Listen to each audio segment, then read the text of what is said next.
Morata, il destro, bene per Dybala, sinistro, gol! Lewandowski, Ball rein damit in die Mitte, Schieber mit dem Kopf, Reus, fair, Linie, Tor!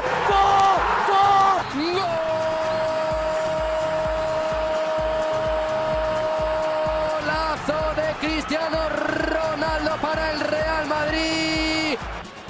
Il est passé Lucas, il est passé, il va tenir ce ballon, le remettre dans la... Quel but extraordinaire d'André Livaria.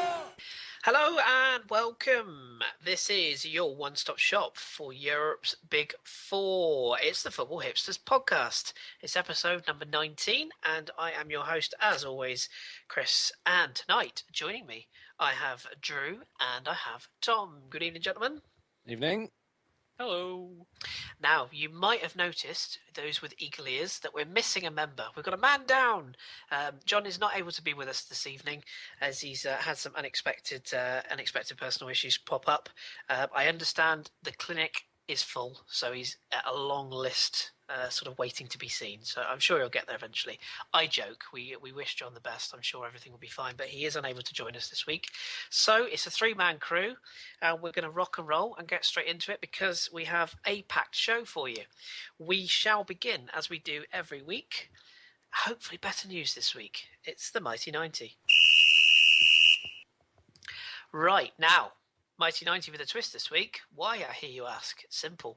There's only going to be two Mighty 90s this week in John's absence, and my game is going to be very heavily covered in the Liga section, so it's just Tom and Drew this week. So I'm going to get Tom to give us his Austrian update first of all. So Tom, are you ready? I am indeed.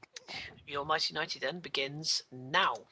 Okay, so Mighty Salzburg, what happened? Well, for starters, we got our main men, Soriano and Cater back. They started on the bench, but more on that later. Oberlin, the young Swiss forward, and Previak started as our main strikers, and Bernardo got his first start of the season. Early in the match, Lima had an early long-range effort saved by Luxa, and Oberlin set up Lazaro from a corner, but was a hit from the post. And hit on the post. But that was quite an unfortunate effort because it was a really quite a good strike. Almost struck a free kick just wide of the post, and that was really the last action of the first half. Second half started, and really early on, Bernardo was sent off in his first appearance, a second yellow. Could argue it wasn't actually a yellow, but I think the ref certainly thought so. Then Miranda scored in the 70th minute, a free kick whipped in by Ulmer, and he headed in. And then following up from that, Ulmer was again involved. The second winning goal of the game was scored by Oberlin, set up by the returning Cater, who came on the pitch. So that was full time, finished 2-0 against Rheindorf Altach. Salzburg remained top of the league, 4 points clear of Austria Vienna after their 2-2 draw with Mattersburg, but still level, higher on goal difference with Rapid Vienna, who claimed a third consecutive victory, winning 2-0 at Sturm Graz, I believe. It's really quite worrying form they're in at the moment, so I'm getting worried, but we can hope that when we go into the matches next week, we will take something from the game. And you can see I'm talking slowly because there's not much that happened during the match, and I've got 4 seconds, 3 seconds, 2 seconds, and I am done. That's so cheating, and you know it. Such cheat. Listeners, write in. I demand a re-record. Anyway, thank you, Tom. That's good. Now, before I come to you, Drew, I should just let our listeners know that in John's absence, I'm happy to report good news. Borussia Mönchengladbach won again, so it is good news. I'm pretty sure Drew can flesh out the details a little bit later on, although it's not one of the covered games. But I can tell you, John's favourite, Mahmoud Dahoud, got the winner in the Mönchengladbach-Köln game, which is a derby, Drew, is it, if I'm not mistaken? It is indeed. Aha, knowledge. So there you go. So John is a happy man, and I'm sure that he's not here tonight just because he didn't want to do a Mighty 90 because he knew he couldn't fill the time, just like Tom. Right, Drew. Let's see what happened for you this week. This is getting to be a little bit like therapy. So your Mighty 90 begins now. Well, I'd quickly like to tip my hat to Tom. Nice job wasting 5 seconds. We should all learn a lesson or two from you. Moving along. Well, it was better than last week or the last 6 weeks before that, but it's not very much better. We hosted Roda at home and only could nick out a 1-1 draw despite dominating pretty much the entire match. So a little bit of questions from my end.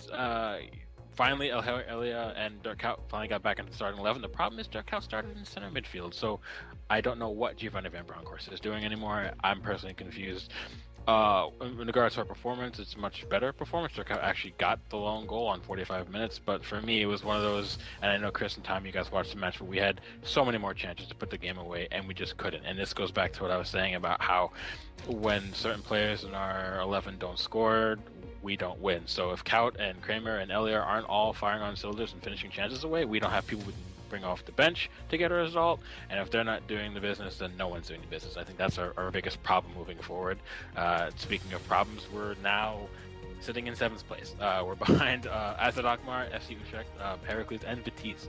So, like I told Tom on the weekend, the season's over pretty much for the race for Champions League. We're 21 points behind Ajax, who are in 2nd. Really much right now, it's a race for 3rd. We're still only 3 points back out of that, but honestly, this is just a season to forget again in a way. So, yeah. Super. I will let you off the very crafty 5-second extra usage there because, well, as I said, you can borrow mine. That's fine. Yeah. Trust you.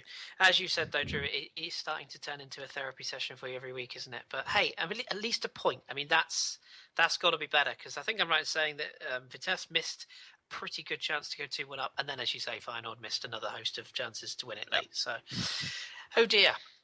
Well, there we go. That's Mighty United done for another week. As I said, Lorient will come up a little bit later, so keep it tuned for that. We shall move on then, and let's get our weekly dose of stats out the way as we take a trip into this week's world of football.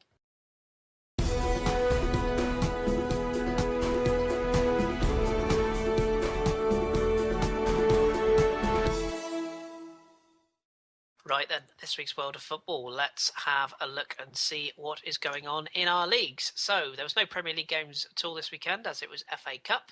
Little plug for the breakfast show. If you haven't listened to it, do so. So, let's have a look at the goals elsewhere. Well, in Ligue 1, there was 9 games. There's one fixture that has been rearranged, which is Bastia Nantes. So, that was not on the fixtures this week. So, there was 9 games in total. There were 27 goals, 3 clean sheets, 4 red cards, 5 home wins, and 1 away win.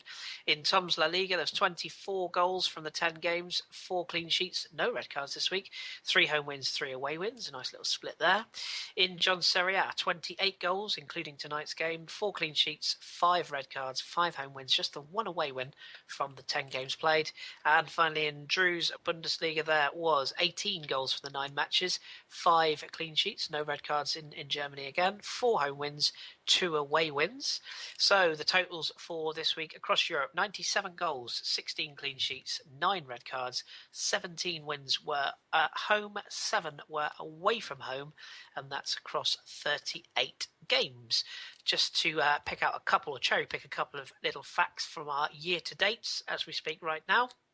Well, goals per game ratio, that's always the one we like to check, and the Bundesliga is still top, 2.75 goals per game on average, just ahead of La Liga, 2.7, so you two will be quite happy to hear that. Interesting other stat, Liga still top on the old draws department, 80 draws in Liga this season. Another one that I always like to have a little nosy at is the red cards per game. Well, Liga, 0.35 red cards per game, and Serie A, 0.34 red cards per game. So it won't be too surprised to hear those stats from those two specific leagues. So there we go. That's a couple of stats from this week in Europe.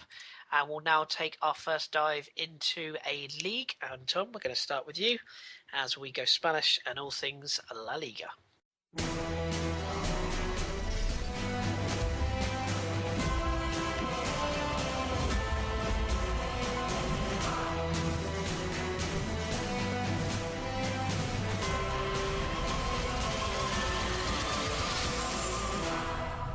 Right then, Tom, busy old weekend in La Liga, a couple of surprising results. Let's start with some of the less fashionable clubs, as it were. Levante. Well, to you. Well, to me, of course. Levante, struggling down the bottom end of the table, faced Getafe, who are equally not particularly high up in the league. How did this one end up?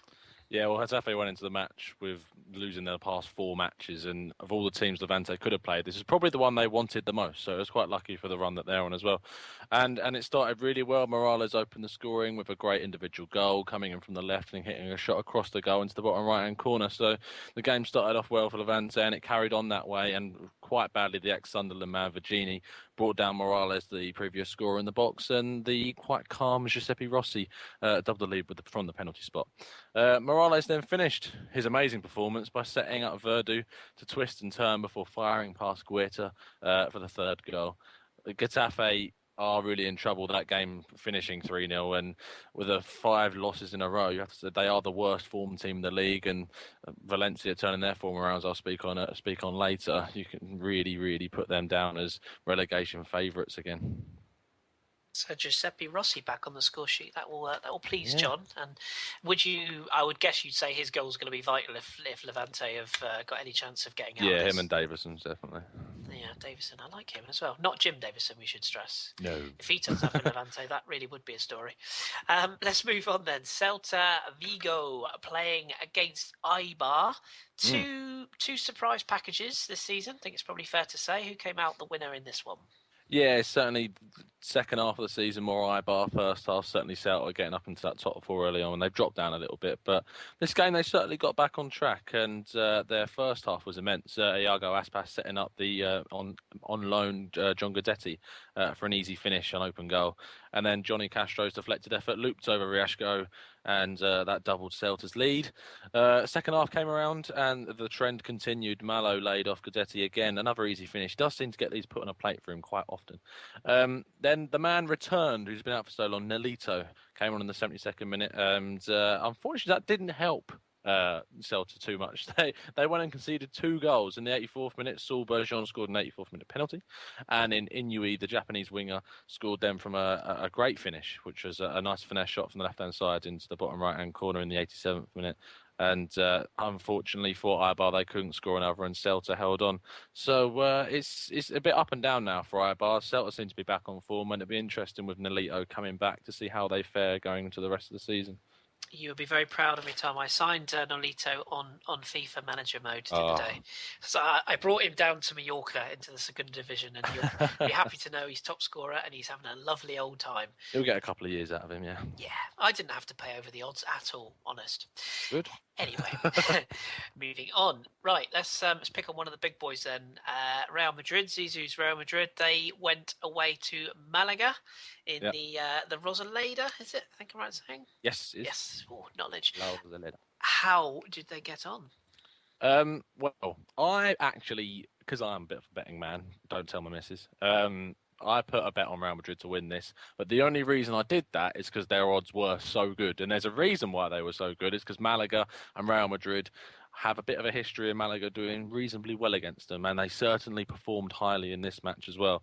And really early on, Juan Pique should have scored. Really been a player in form for Malaga at the moment. And then Horta, the young Portuguese winger, spurned a great chance on the left-hand side, skying into the right side netting. Wellington brought down. I'm going back before Wellington brought down CR7. CR7 did score. However, he was offside. It was from a Tony Cruz free kick that was whipped in, and he headed it brilliantly past Kameni. But as Kris is surprised in our group chat, he's miles offside, he says. And that's certainly what was happening. Back to what I originally said, Wellington then brought down Mr. Ronaldo in the box, although there was an element of simulation. However, justice was done. Kameni saved the penalty expertly. I say expertly, it was a pretty poor penalty from the Portuguese winger. Chop had a chance, but the shot was parried onto the bar by Navas. Wellington combined with fellow centre-back Albentosa, really making up for his penalty faltering, and the centre-back easily finished past Navas with a great half volley. On loan from Derby, I believe, which is an odd way to go from a Spanish player. But that's pretty much the trend of how it continues for Malaga. Charles had a header, and that was saved by Navas. The only real chance of Real Madrid was Modric had a chance for a penalty. I actually could have thought it might have been given. Rezio did nip at his heels, however the ref didn't give it, and it finished 1-1. I don't think Zizou would have been too pleased with the performance. Malaga were excellent, and they can be very proud of themselves. But in terms of the title chase, I really could be seeing this as the result that cost them any chance of getting the lead back. Absolutely, yeah, not the result they were looking for. And I have to say, watching this game myself, I was delighted when Carlos Kameni made that save because for me it was a blatant dive. Anywho, right, Gary Neville watch. Granada at home to Valencia. Valencia on the back of a walloping win in midweek, which we covered in the Satchel, myself and Drew. To an Austrian team, 14. Yeah, indeed. I did think of you. So, did they make it 2 wins on the spin in La Liga? They did. It was definitely a potential banana skin. Granada had performed well. Their youngsters in Penaranda and Success have been playing well, but Valencia did make it through this. But how did they do this? Well, Andre Gomez, he had a header saved, and Roshina had a free kick also saved by the Valencia keeper. And the first half was pretty uninspiring. That's all the notes I could really come up with from that first half. It wasn't the best. Second half, it definitely sprited up though. Valencia in particular started the second half really brightly. Alcacer setting up Parejo on the volley.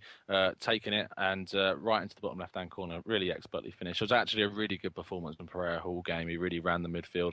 Then David Burrell. I'm sure in Serie A we're going to go on to a certain miss, but this miss, I could argue, is worse. He was point blank out and skied it straight onto the bar. Somehow missed it and then put in the rebound, but however he was offside because it really happened where it came back out and a Granada player played it back to him, but he was offside. So quite embarrassing for the forward. It was 1 then in the 90th minute with Santimina capitalised on Alcacer, miss being parried straight into his path, and he put in an open goal, and it was all 3 points were sealed. Edgar Mendes did score a consolation in the 93rd, but it was much too late for Granada. So a lot more positives could come from Gary Neville, but it's a shame that he couldn't keep the clean sheet, and I'm sure he will be taking that into note, but he is very happy. I saw a video last week of him popping some champagne just after the Rapid Vienna game. Probably a bit premature in celebration, but he'll be much happier now. Yes, a happy G Nev is a happy camp, and it seems to have. It's so weird how things turn in such a short space of time, isn't it? But it will be tough to keep it going, which is always the hardest task in football management. Right, let's have the rest of Saturday's, or indeed the weekend's matches, I should say, and give us an update on the top and bottom of the table.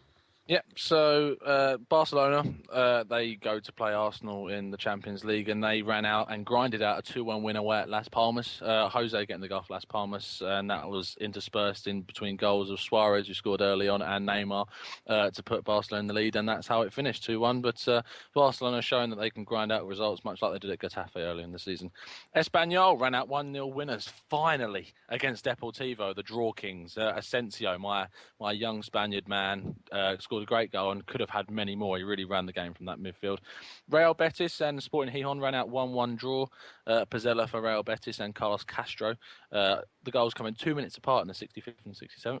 Rayo and Sevilla ran out 2-2 draws also. A draw, but really Sevilla should have won this game. They were 2-0 up in 20 minutes. Nzonzi, the ex-Stoke man, and Abora getting the goals. And then they really did, as Kris put it, est the bed. Manuccio in the 43rd minute, and then Fedor in the 62nd levelling, and Miku had a great chance and he really could have won it for Rayo, but it finished 2-2. Bilbao in the Basque derby against Sociedad. I really thought Bilbao would smash them, even though they've been on great form. Bilbao are a good team at home, and that did not happen. Jonathan in the 17th minute scored for Sociedad, and that's how it finished. Really surprising result, and an even more surprising result, was a 0-0 draw between Atletico Madrid and Villarreal, two teams which results have been 1-0 in the last 2 to 3 fixtures, if my memory serves me quite well. So it was never going to be a high-scoring match. So if you wanted to put under 1.5 goals on that, you would have got in the money there. In terms of the table, Barca, Atletico, Real Madrid, Villarreal, Sevilla, they're the top 5. Hasn't changed, probably won't change for a while because the gaps between the points, other than Atleti and Real Madrid, are much more than 1 point. The bottom 8, I have to do more than the bottom 5 because they're just so close down at the bottom. Granada are now bottom. Levante's win takes them above them, both on 20 points. 18th is Las Palmas on 21 points. In 17th, we've gone down, Sporting Gijón, 24 points. Going up, Espanyol, very nice, 25 points, 16th. 15th, Rayo on 25 also, sitting on goal difference alone. And Getafe have gone down to 14th on 26 points, and Betis have gone up to 13th on 27 points. Super stuff. And I have to say, Atletico Madrid, Villarreal, wow.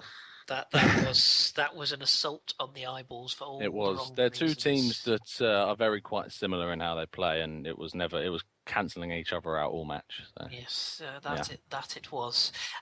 Before we leave La Liga, do you want to just give us a very brief overall of the midweek fixtures that we got coming up? There's a Champions League game and a couple of Europa games. Yep. So as I mentioned previously, Arsenal are playing at home to Barcelona. Good luck to the Arsenal. Sorry, Barca, but there's slight bias there.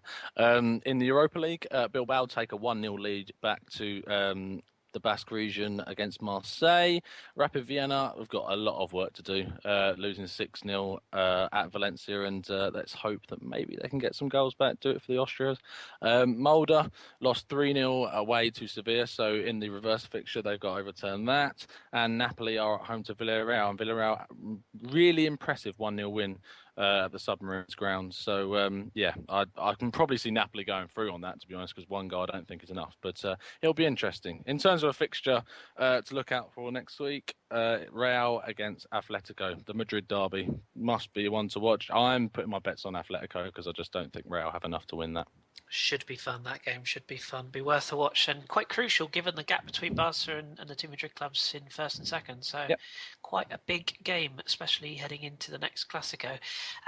The goal from Denis Suarez, by the way, that free kick, peach against Napoli. We did cover it, myself and Drew, on the pod on Thursday, as was indeed Adarith's winner against Marseille. Woof. Mm-hmm. Anyway, right. Brilliant. Okay, well, thank you very much for that. As usual, in Spain, if you've got any questions, ping them across to Tom. Was there any news you wanted to bring up, Tom? I don't think there was anything this week, was there? Not too much. The only real thing is people linking Aubameyang and Real Madrid. Me and Drew discussed it in length in our little WhatsApp group. I can't see it happening simply because I don't feel he's a Galactico enough for time for Madrid, and there'll certainly be more after Lewandowski, but that's about it. I think you might be right on that one. I think you might be right. Okay, we'll leave Spain behind then, and in John's absence, I'm going to pull a double duty this week. I'm going to look after this week's Serie A, but I'm going to hand it back to you, Tom, first of all. So, let's go to Italy. This week's Serie A roundup.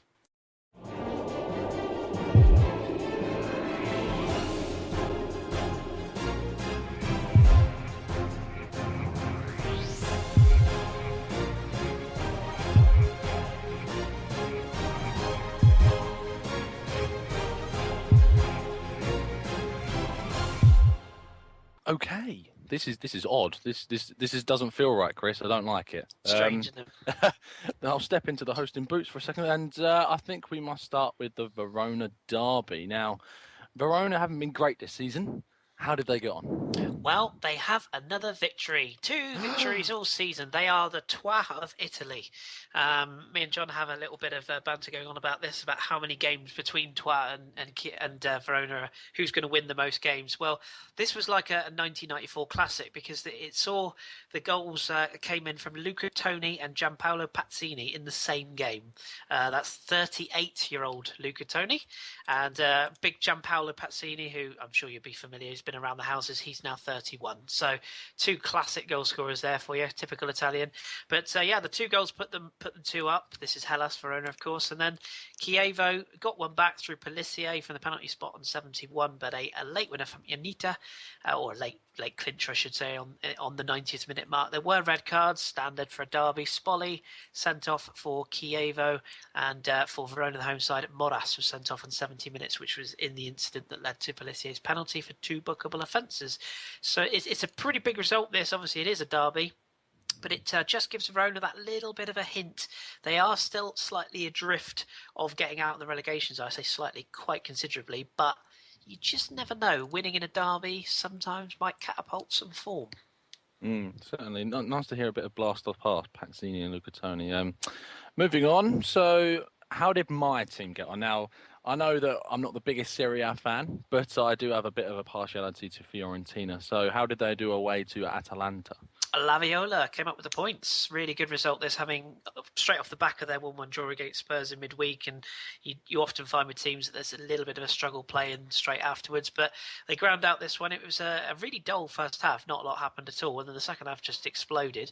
Mati Fernandez, the Chilean midfielder, scored a really superb header from fairly far out on the edge of the box almost to loop in on 67.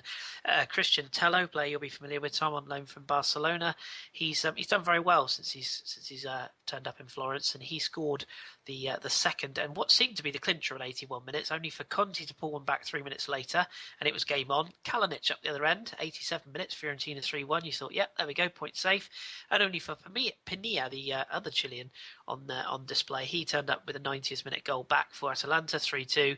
Conti then received his marching orders, the previous goal scorer, and that kind of ended any chance of a late Atalanta comeback. But it's a big 3 points this for La Viola. I mean, they started the season fantastically well and then tailed off, but started to come back into form now. 3 wins in their last 5, so big result for them away from home.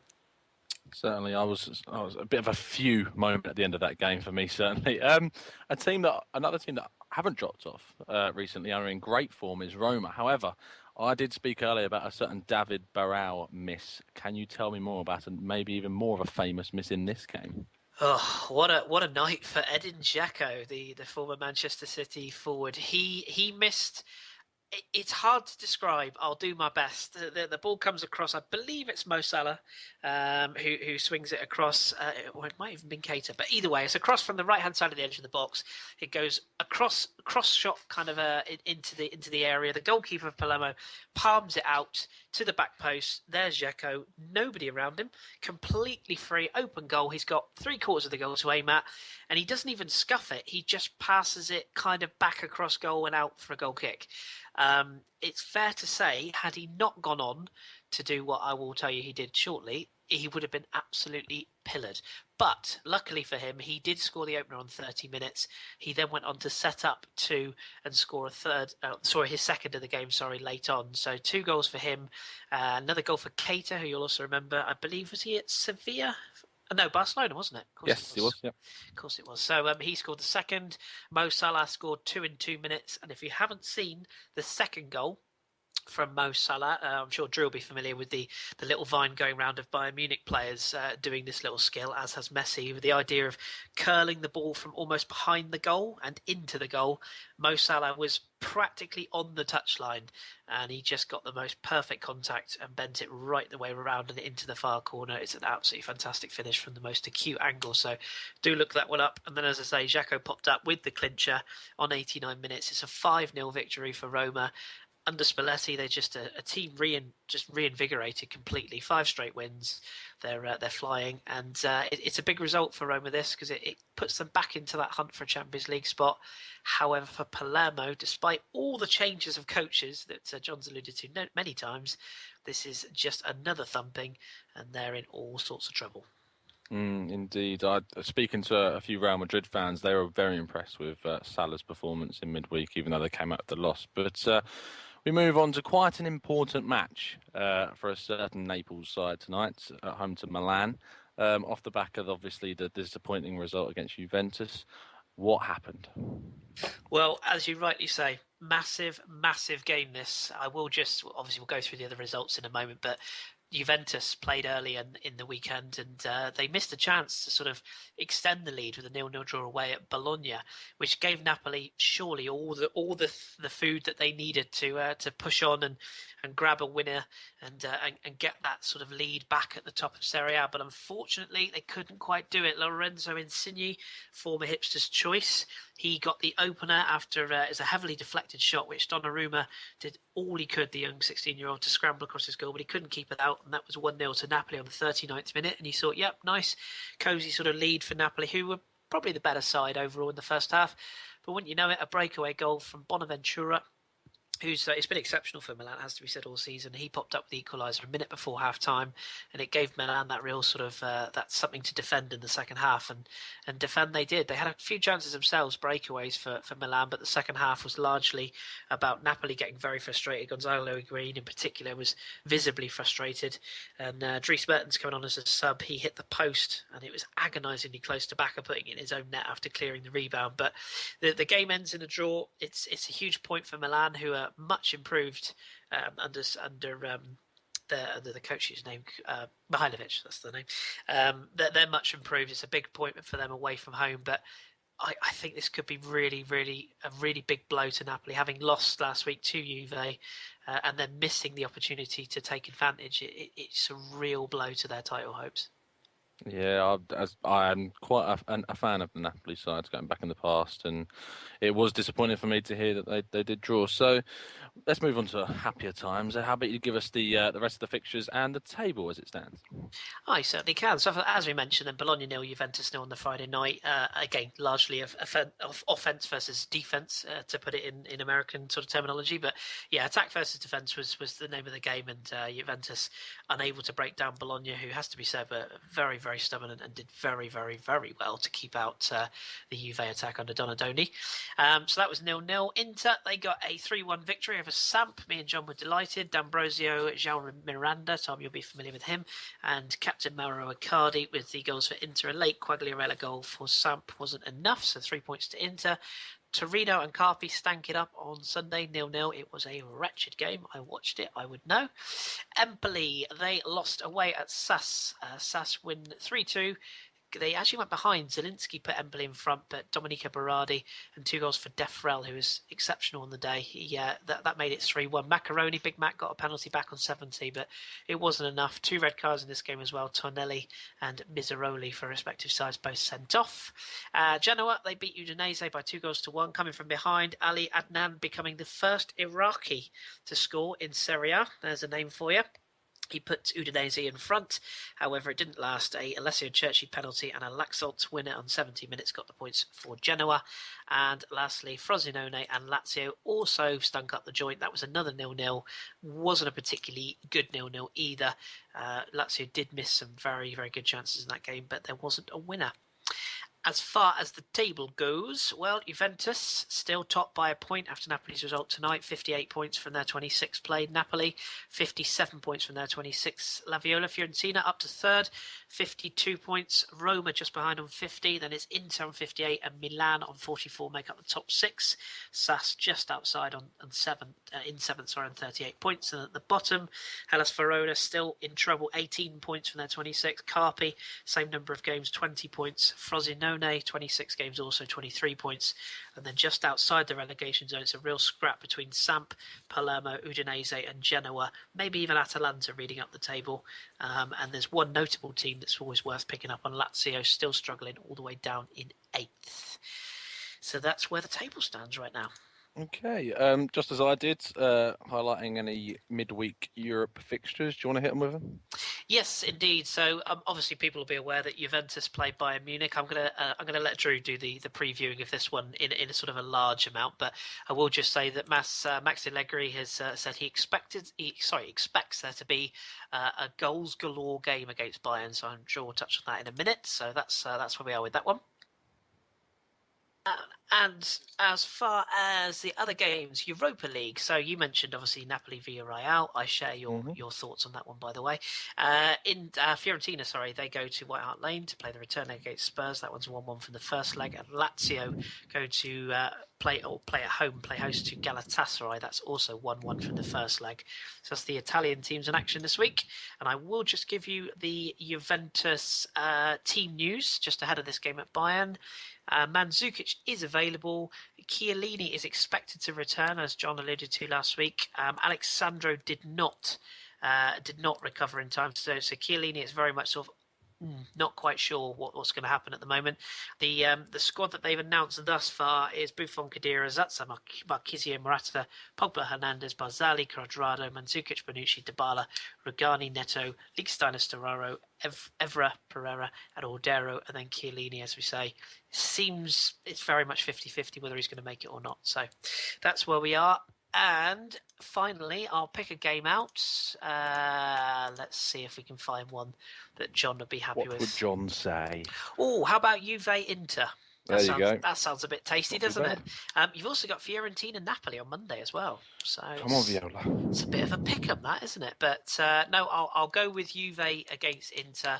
It's a 7:45 kickoff on Sunday. I believe it's live on BT Sport.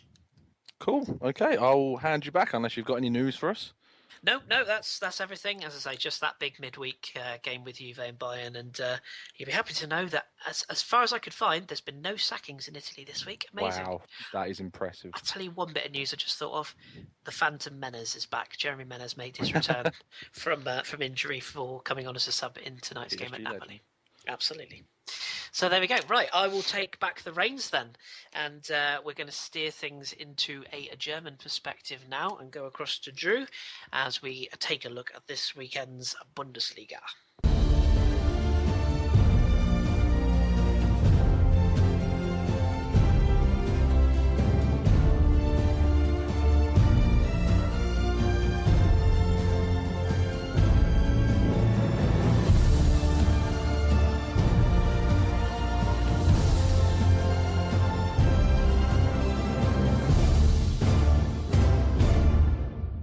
Right then, Drew, let's see what's going on this weekend. We're going to start with Hertha Berlin. It seems to be a running theme on this pod where we look at the teams that are overperforming. But Hertha played host to Wolfsburg, who obviously had a very good win in midweek. I say very good win. They had a very good 81 minutes away in Belgium. So how did this one end up at the weekend? Well, Wolfsburg were coming off that result in Belgium, and plus they won last weekend 2-0 at home to Ingolstadt, so they wanted to keep the momentum going, and Hertha were looking to rebound from their loss last weekend against Stuttgart, where they traveled and lost 2-0, and ended in a 1-1 draw, which honestly, I mean, you could probably say might be a little bit of a fair result, but I think this is one of those matches where Hertha will look in Paul Dardai would have wanted full 3 points, honestly. He's going to want to maybe solidify his holding on third place, trying to catch Dortmund is completely unrealistic, honestly. But with the likes of Bayer Leverkusen and Borussia Mönchengladbach trying to track him for third, this is going to be a match where he would have wanted the 3 and he didn't get it. But I don't know if he can necessarily feel hard done. I think it was an even match. But I think he'll still be a little disgruntled about the result. I mean, I guess there's really not much more to say other than Salomon Kalou put in an absolutely brilliant performance. So it's funny that you look at him now.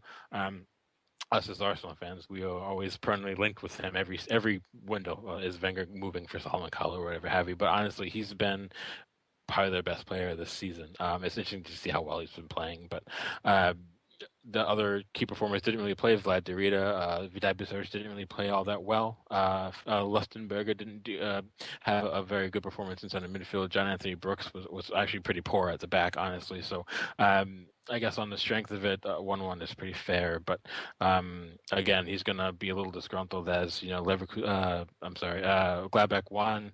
Schalke didn't really lose much ground because they also got a draw. So moving forward throughout the season, he's going to be he still has to look behind his back a little bit more. So. Yeah. It's good to see Hertha still sticking out. I know they've had a run of draws, but it's good to see that they are sort of hanging on to that third space with their fingernails. So, and definitely a good result with Leverkusen, which we'll come on to. Let's touch on Julian Nagelsmann then. I have a feeling we're going to be keeping track of his progress this season. He played host, his Hoffenheim side played host to Mainz. Now, I believe they went down a goal early on in this, but I think I'm right in saying they recovered quite well. It did. Actually, Mainz opened the scoring on the 11th minute, but the Hoffenheim responded 2 minutes later through a Miri, and then Manuel Ut actually got a brace before Yaros Tampero drew one back, but Hoffenheim held on. So Julian Nagelsmann gets his first 3 points as Hoffenheim manager. He now has 4 points from his first 2 matches, which is automatically an instant improvement over what was going on before he actually came in and took over for the second half of the season. Right now, they're still in 17th. But every one of the players in the post-match, this match especially, they couldn't say enough positive things about him. That despite his age, everyone in the team, he commands their utmost respect. They listen to what he has to say. He does have a lot of management experience despite only being 28 years old. And he preaches that he wants them to go out and play freely, play attacking football, go out and get and try to score goals. Under his predecessor, unfortunately, he wanted to sit back and defend a little bit more, and that was one of Hoffenheim's weaknesses. I always used to talk about early in the season how they weren't scoring enough goals, but now under Nagelsmann, they seem to be having a little bit better eye for goal, and that's one of the main issues that they needed to address, and they've done that so far. It's just been really nice to see. So I think you're right. We'll be looking at them a little bit more, just because it's tough to not talk about him when you have a manager who is sub 30, and already he's been making an instant impact in his first managerial posting in a league that's arguably one of the best in Europe, if not the best in Europe, depending on the U.S. So it's great to see from them. They're still sitting in relegation, but I don't be shocked if they get a lot more results this second half of the season opposed to the first. As for Mainz, they missed a chance to charge up the table, but despite the loss, they're still sitting in seventh, and they're only 3 points back of third. They won 3 in a row before this, so don't count them out either for maybe pushing for a European place. Absolutely. I'll make a bold prediction here. In fact, I'll make 2 bold predictions. We've had the Pep sort of idea of transitioning from player or young. Obviously, he was a player, but a young manager into what he's become in Spain. I think Nagelsmann might be the one to come out of Germany, possibly. Although Tuchel isn't exactly old, is he? I don't think I'm right in saying so. No, he's not that old. No. So I'll predict that he will be very good, and I'll also predict that at the end of the season, Hoffenheim will finish above Eintracht and Werder Bremen. I'm not saying where, I just think they'll finish above them. So there you go, there's a prediction for you. Yeah. Right, let's move on to some bizarre incidents. And this is the first of 2 bizarre incidents that we have to talk about on tonight's pod in various leagues across Europe. But it was Leverkusen against Dortmund.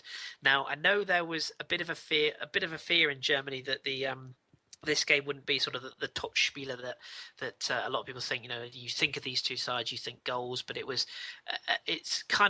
just reeked of not a lot's going to happen, and not a lot did happen.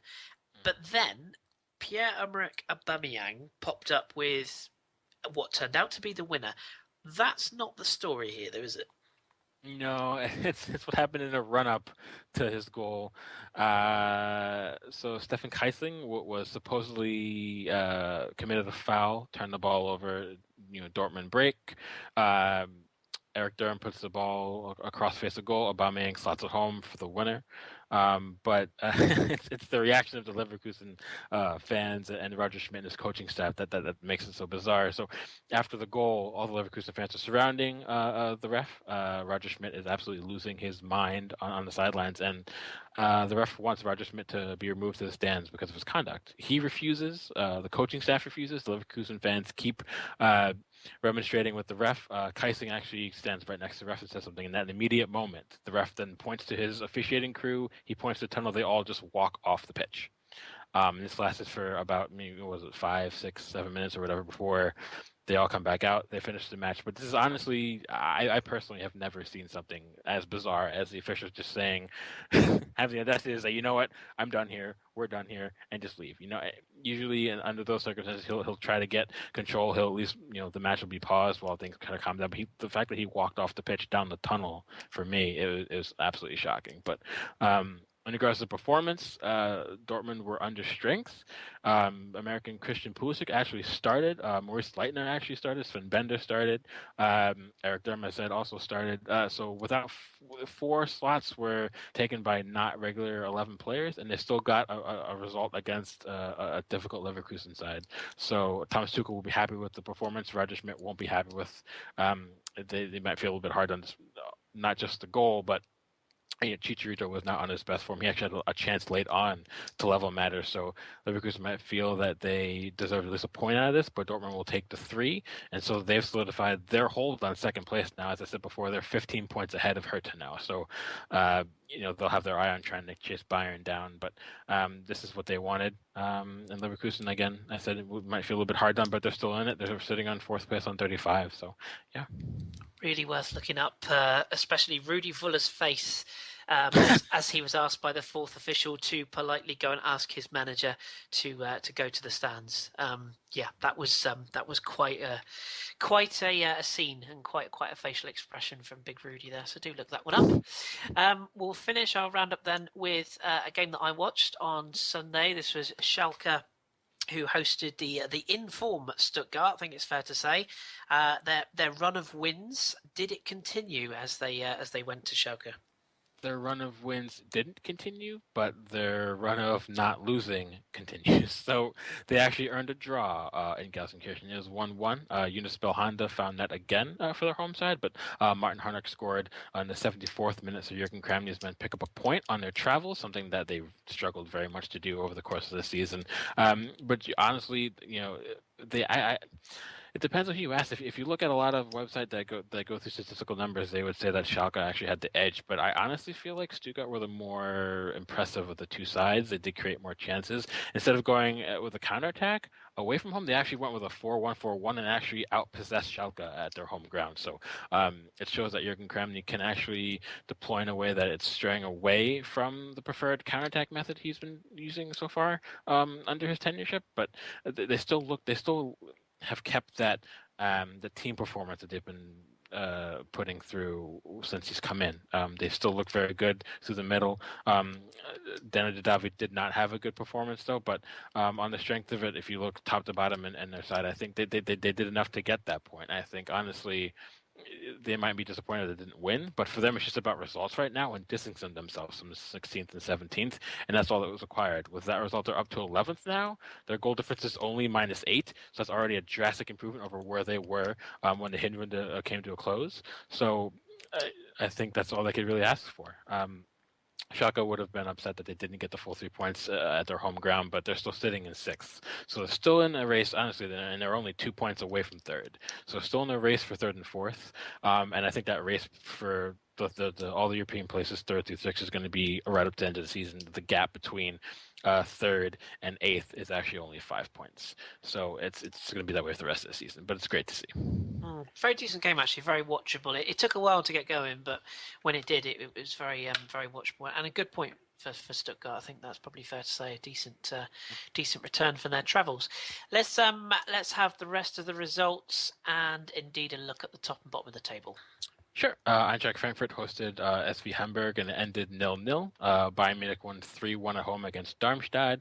Borussia Mönchengladbach won 1-0 against the stingy FC Köln side, which is a good result for John's men. Ingolstadt won 2-0 against Werder Bremen, who are right back down to struggling yet again. And finally, Hanover lost at home 1-0 to Augsburg. And honestly, despite the coaching change and all the transfers they made in the January window, I don't see Hanover avoiding relegation this season. So that's tough for Thomas Schaff. And where does that leave us in standings table-wise? Bayern are top, first on 59, Dortmund second on 51, Hertha third on 36, Leverkusen and Gladbach are tied on fourth on 35, Schalke sixth on 34th, Werder Bremen on 16th on 20, Hoffenheim 17th on 18, and Hanover 18 on 14. Interesting. Getting tight, and still plenty of goals, even though it's been a fairly quiet weekend. Yep. What about the midweek games? So we'll come back to Bayern Juve in a second. What about Europa games? Who's playing who, and how does the ties stand? All right. Well, Augsburg travels to Liverpool after earning a 0-0 draw in front of their home crowd. Honestly, you and I talked about this on the Satchel. I've talked about it with other people as well. I think Augsburg will have no fear going to Anfield. They'll enjoy the experience. They have no expectations of winning the tournament by any stretch of the imagination, so they're just enjoying the moment. And in that case, they won't. I don't think nerves will get to them. I think they'll just go out, they'll play their football, they'll enjoy themselves, and honestly, whatever happens, happens. I think this will be a very interesting time to keep a lookout on also because Liverpool are still struggling a little bit. Schalke hosts Shakhtar Donetsk. That's going to be a little bit difficult, I think. And then you have Leverkusen host Sporting after winning 1-0. And then finally you have Dortmund traveling to Porto. Despite Dortmund winning the first leg, you can never really count out Porto at home. So that's going to be an interesting one, a little bit tricky. Absolutely. And just briefly, Bayern, Juventus, you said you agree with Max Allegri, you see goals. Is this one going to be worth a watch? Because I think it's at the same time as Arsenal, Barcelona. So it could be a bit of a tough one to predict. I'm pulling double duty. I have to watch both. Honestly, with the way Bayern have suffered injuries at the back, Boateng's out, Badstuber's out, Javi Martinez is out. It's probably going to be Tom's favorite, Alaba at the back, partnering Kimmich. So very, very makeshift. Kimmich is young. He did play well when he played against Leverkusen recently, but Champions League night against Juventus, who are one of the most storied football clubs in the world, it's going to be you wonder if the moment's going to get to him, especially because they're going to be away from home. So I'm not 100% sure, but you would have to see goals, because even though Bayern might be struggling at the back for this one, they're still going to score goals. Thomas Müller, Douglas Costa, Robert Lewandowski, those type of players can hit Juve in certain areas, particularly Sasha Lichtsteiner, and then you have Patrice Evra, who has done well this season, but how long can he go for 90 minutes against how well Bayern play when they're really on? But I think it's going to be all about taking chances. Bayern are going to create way more chances than Juve are, but Juve do have the ability to just get that one chance they need. Especially when you have, Paulo Dybala playing out of his skin this season. Mandzukic will be there as well. Morata also. So those type of players may only need that one chance. And Bayern, as we've talked about before this on the pod this season, sometimes they need 5, 6, 7 chances before they put one in. So it's going to be very entertaining, I think. Might be a little bit more open than people realize, but I do expect Juve to sit back and counter. But I do expect it to be entertaining regardless of that. Yep, I'm with you. I'm going goals as well. 2-2 for me. That's what I've gone with. Bit of Desmond action. Before we leave the Bundesliga this week, do you want to give us a game to look out for next week's fixtures? I do. As you rightly predicted, there's a little bit of a Hoffenheim watch, rather, and they travel to Borussia Dortmund on Sunday. So that's going to be Nagelsmann's first big test. But again, it's against a Dortmund side that have to travel to Porto, and that's going to be a very difficult match. So you never really know what he might be able to spring for them. He might be able to get another point. You never really know, but I think that's going to be a match to watch for sure, 100%. Yeah, I'm with you on that one. Definitely worth a watch. Okay, good stuff. Well, again, as usual, if anyone got any Bundesliga questions, ping them your way. But I'm going to hand over the show for the second time now. I'm going to hand over these steaming hot reins to you. And yes, we'll have a little transition into France and this week's Ligue 1.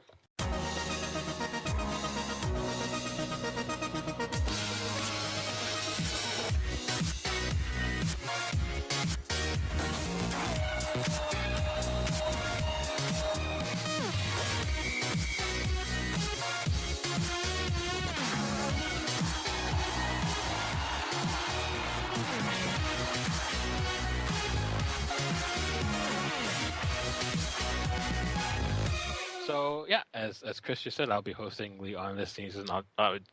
Jesus Lord, I've already messed up this episode. We'll see how it goes. But Kris, let's start off with Angers Montpellier. Did Montpellier get that massive result away from home that they needed?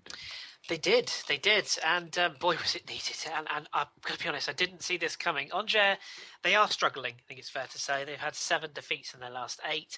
The goals there, sadly, the goals are also going in the other end as well. The defence is really struggling. So Angers certainly didn't come into it a huge amount of form. But then again, Montpellier, they've only won 1 away, 1 in 11 now away. So I didn't expect it. But with this win, it's now 2, and they're unbeaten in 3 away from home. So it's a slow improvement, but Montpellier they needed a result, really didn't, and they got off to a flyer. Kevin Berigo and Yatabare putting them 2 up inside 7 minutes, and Kamara making it 3 on 34 minutes.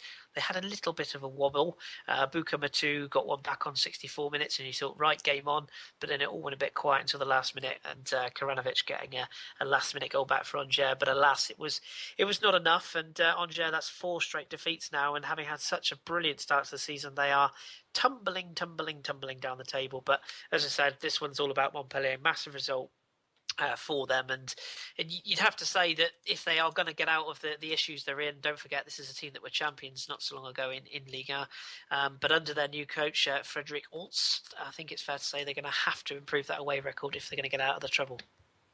All right, I'm going to pull a Kris and spring one on you real fast. Ooh. So Angers started so well this season, but now they've lost 5 out of their last 6. 4 of those have come back-to-back performances. They've only scored 27 in 27, but they've only allowed 27 in 27. Do you think that they can right the ship, or do you think we're going to keep seeing this trend and they're going to finish maybe bottom mid-table come season's end? What do you think? Ooh, it's a tough one. I mean, I do think that they will be comfortable. I don't think they're going to get into relegation problems. They've got a massive game away at Gangomp this coming weekend, which is going to be a real test because that's away from home. But Gangomp aren't in particularly brilliant form. More on them in a moment. But after that, they play host to St Etienne, away at Nantes, home to Lorient, and then away at Troyes. Now you'd think from 4 of those fixtures, St Etienne at home, you'd think that they could do something even though St Etienne are in form. Away at Nantes, 50-50. I hate to say it, but home to Lorient not particularly good travellers, and away at Troyes, who are hopeless.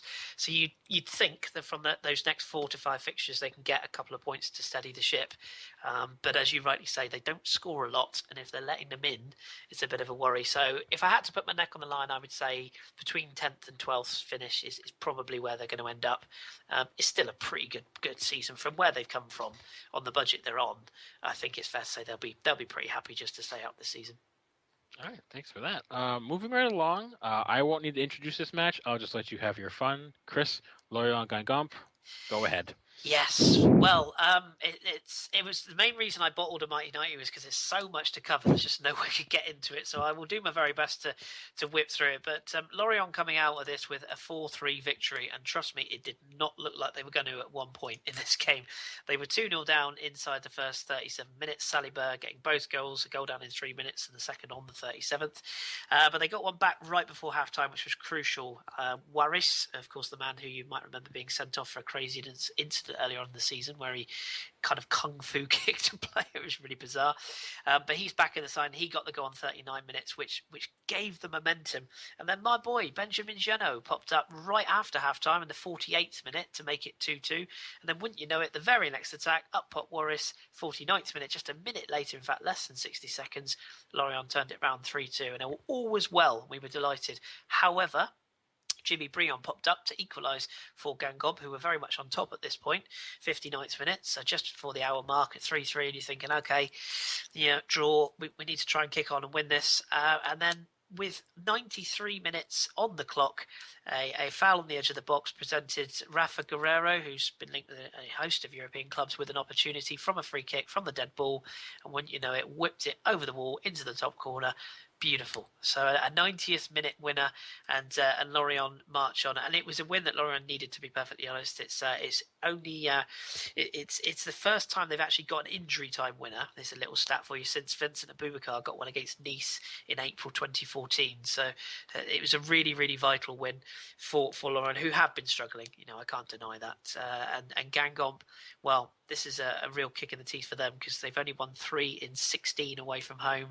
Their home form is going to be key, and they've only failed to score twice in the last 15. So again, they're another club that do get the odd goal, but they do like to ship them as well. So it's a big result for Lorient, and you just wonder what this will do to Gangomp's confidence, losing in the last minute. All right. Where do we go from here? Oh, yes. So a bit of a relegation turf war. Toulouse host Gazlec, one of the hipster teams this season. Did Gazlec pull a Napoleon Bonaparte and do something they didn't expect themselves to do?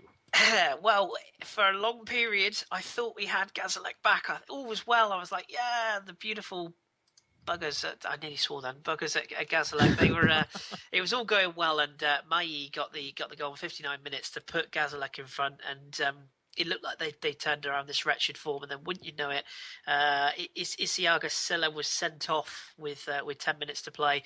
And the pressure told in the 91st minute. Martin Braithwaite, the Danish international, popped up with what is probably a vital last-minute goal for Toulouse. I mean, they are cut adrift now, and Toulouse have been one of those sides that you wondered if they were going to fall apart, and they're 6 points adrift at the bottom end of the table now. So they are in a bit of trouble. Their last win, believe it or not, was January the 9th.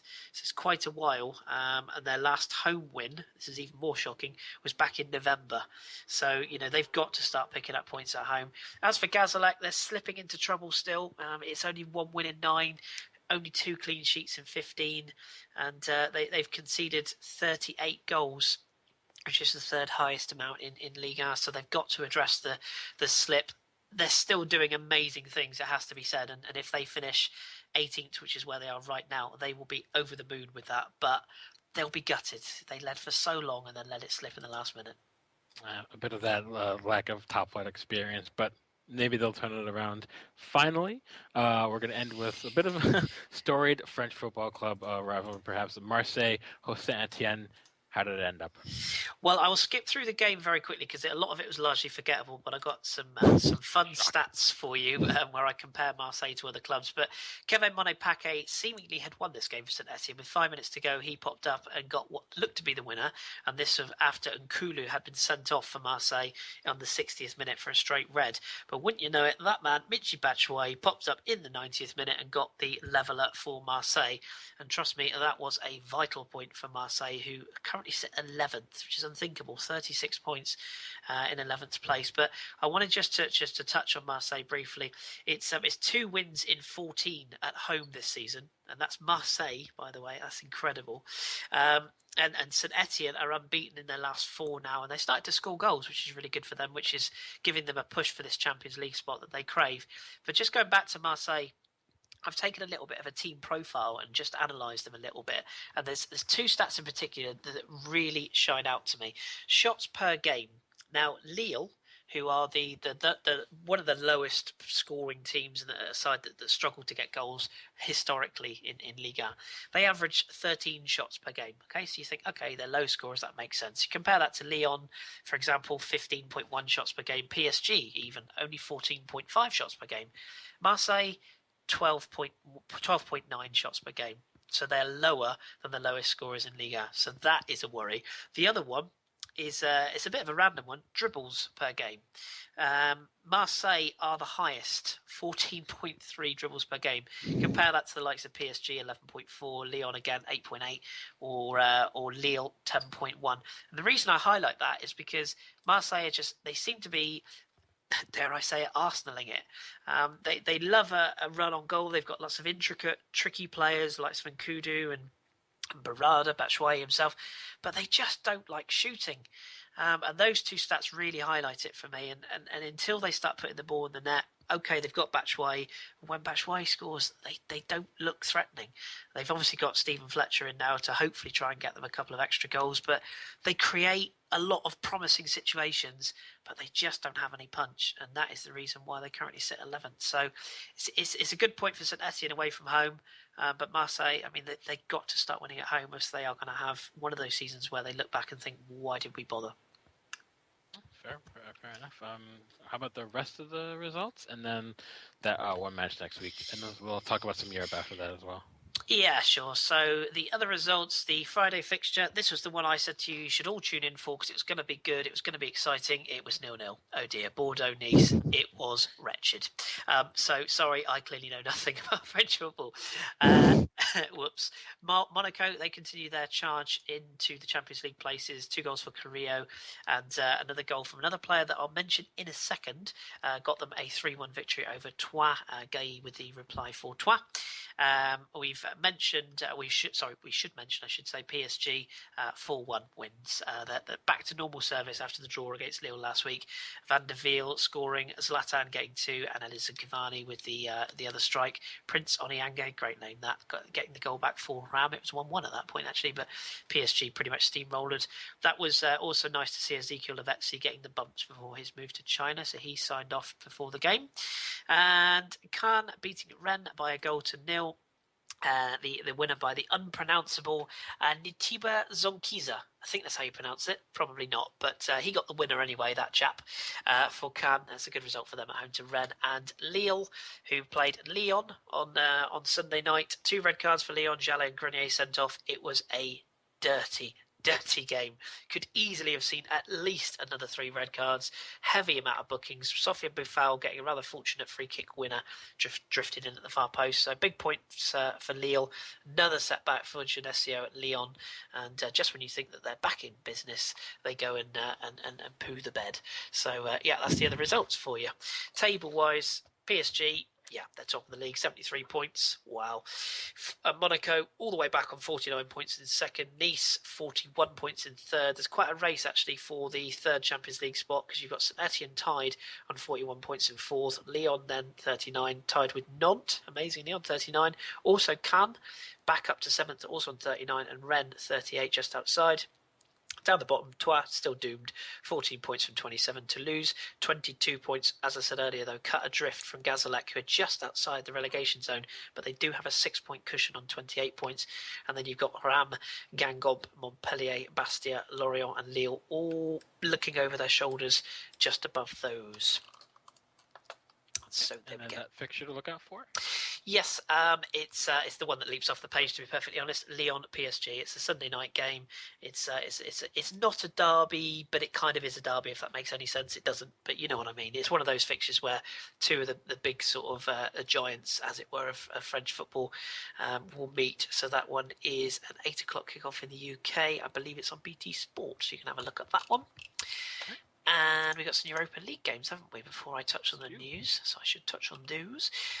So you've got the game between St Etienne and Basel. The first leg 3-2, bit of a thriller that.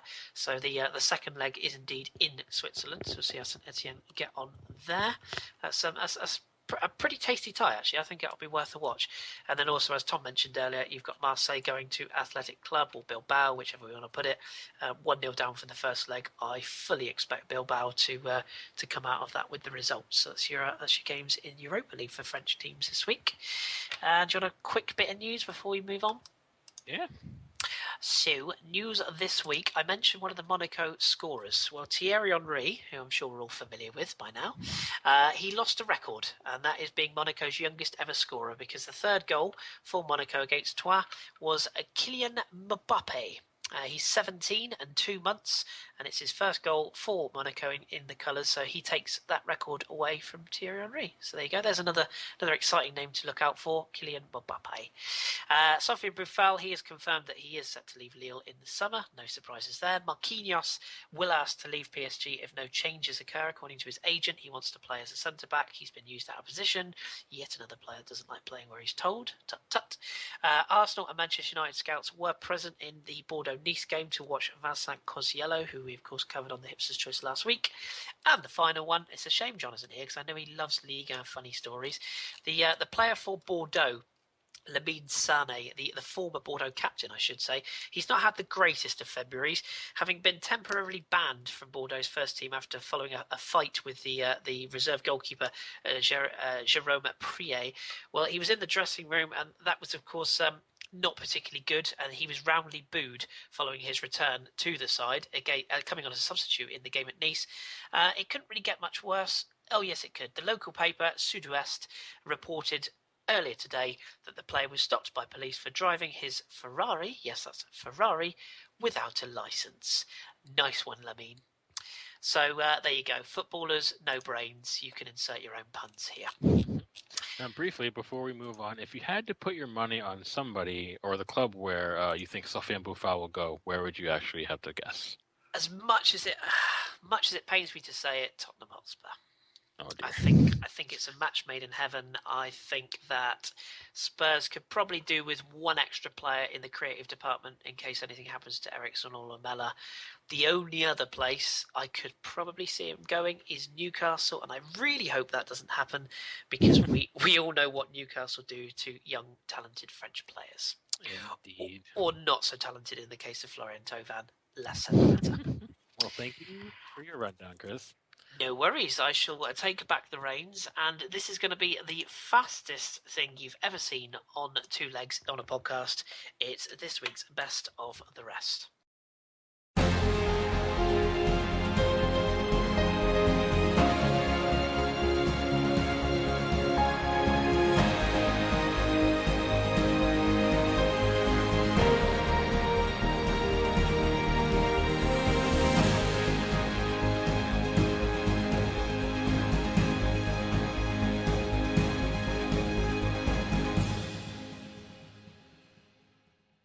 Right, I'm going to whip through the best of the rest because there's quite a lot to get through, so buckle up, and here goes. We're going to start in Turkey, where there was quite an amusing incident. I say amusing, it's not amusing for Trabzonspor. They lost to Galatasaray by 2-1. I'll come onto the table in a minute. But Trabzonspor had not 1, not 2, not 3, but 4 players sent off in this game. And one really interesting incident. They had Hermasi and Demir sent off for 2 bookable offences in the 59th and 69th minute.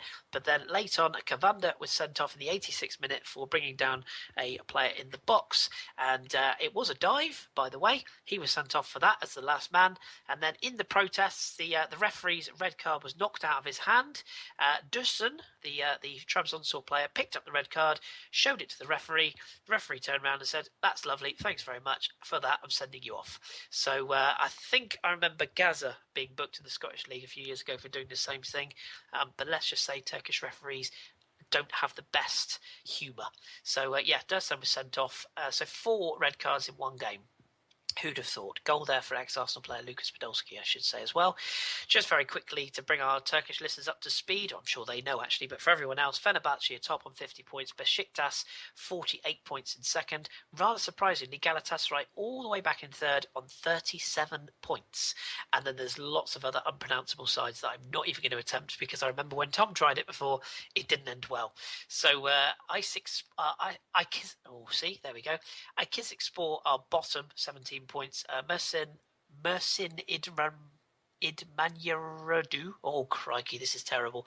Also on 17 points. Sivasspor can do that one. Also on 17 points. They're all in the relegation zone. And then Kizyaspor and Gönşehirli are 25 points and 23 points respectively, just above. I'm not going to try anymore because it's only going to go wrong. Moving on very quickly. Liga NOS, Portugal. We touched on this most weeks, actually. It's a very exciting league in Portugal right now, and it got exciting again this week. It started with Passos de Ferreira 1, Benfica 3, so Benfica keeping up their wins. Mitroglou, Jonas, and a late goal from Lindelof, the young, I believe he's Swedish. He's a talent, so Benfica running out winners. That put the pressure on Porto to respond. They didn't start well. They were 2-0 down to Moreirense. Goals from Medeiros and Fabio Espino. They were 2-0 down. I watched this game, and my God, did they put in a performance second half. They got a goal back from the penalty spot from Leun just before half-time, and then a first goal in Porto colours from Hyun Suk with 70 on the 73rd minute, and just 3 minutes later, Evandro hit the winner for a comeback of epic proportions in the Dragão. 3-2 victory for Porto. And then tonight, Sporting Lisbon, Sporting Club de Portugal, they responded in kind to make it a hat-trick of wins for the top 3. 2-0 victory over Boavista, Everton and Brian Ruiz went to Fulham, getting the winning goals. So that leaves Sporting top on 58, Benfica second on 55, Porto on 52, Braga all the way back on 43 and fourth. And then Tondela, bottom on 10, they look doomed. Academica, 19 points in the other relegation zone. Boa Vista and Nacional just above. Whew, take a deep breath. And finally, there was also a draw made this week for the Copa America, which I know, Drew, you'll be very keen to keep an eye on this summer. I just want to give our listeners an update on the draw in Group A. It's USA, Colombia, Costa Rica and Paraguay. Talk about tough for the USA, Jesus. In Group B, Brazil, Ecuador, Haiti and Peru. In Group C, you have Mexico, Uruguay, Jamaica and Venezuela. And finally, in Group D, there's a tasty little tussle here. Argentina and Chile are joined by Panama and Bolivia. So I'm sure, Drew, you'll be across this. It's in the summer it kicks off, isn't it? Indeed it is. I'm actually most likely going to be at the final. So. Fantastic. So we'll have to get some audio from that, definitely. So Sure. So there we go. That's the whistle Where's stop. my ticket? Huh? You're not going to be here this summer, you fool. No. Unfortunately, pod funds don't stretch to flights to America. So We're willing to accept donations, people, honestly. Or bribes, or bungs, or anything really. We're not too proud. But so that's our whistle stop tour. And of course, Copa America we'll be covering as well as the Euros. It's a busy summer. There's no rest for us hipsters. We'll be across it all. Right, let's move on then. So much to cover this week. We will we'll move on to our regular weekly segment now, where we put a player into focus. It's this week's Hipsters Choice.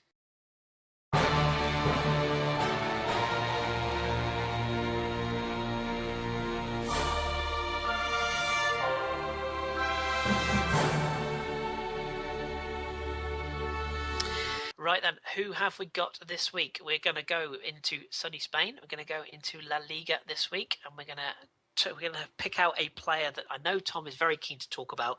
But before he does, I will introduce him and give you some info. This week it is Valencia's Jose Luis Gaia Peña, or Gaia to you and me. So, what do we know about Jose Gaia? Well, he indeed plays for Valencia. He was born on May 25th, 1995, making him 20 years of age. He is indeed Spanish, no shock there. He is 5 foot 8 inches tall, weighs roughly 140 pounds. He's the Valencia left at fullback, and he wears the number 14 shirt. He's a client of Adidas, and he wears their X15 silos. His Twitter handle is @Jose_Gaia, and his Instagram is also the same. So if you want to look him up and stalk him, feel free. He is available on YouTube. We will post a link later on so you can all have a good look at him. He was born in Pedruguer in Spain, a small town in the province of Alicante, where I once went on holiday. It's very lovely. Had a villa with a swimming pool. Beautiful. Approximately 100 kilometers southeast of Valencia. And Jose Luis Gaia Peña, to give him his full name, joined Valencia's youth system in 2006, where he initially played as a striker, believe it or not, before moving back, and is now favoured at left back. He made his debut for Valencia in October of 2012 in a Copa del Rey match against Lagostera. The team won 2-0, and Gaia played the full 90. However, it would be his only appearance with the senior team that season. Following season, however, he made both his Europa League debut against Kuban Krasnodar and La Liga debut against Atletico Madrid, but he only made 4 appearances in total for the senior team. Excuse me. 2014-15 though, that's when he became kind of a starter under Nuno Espirito Santo, the former coach of Valencia. After the summer departure of Juan Bernat, who Drew will be quite familiar with, went to Bayern Munich. He capitalised on the manager's faith, and Gaia became one of the brightest young prospects in European football, gaining recognition for his driving runs down the left flank.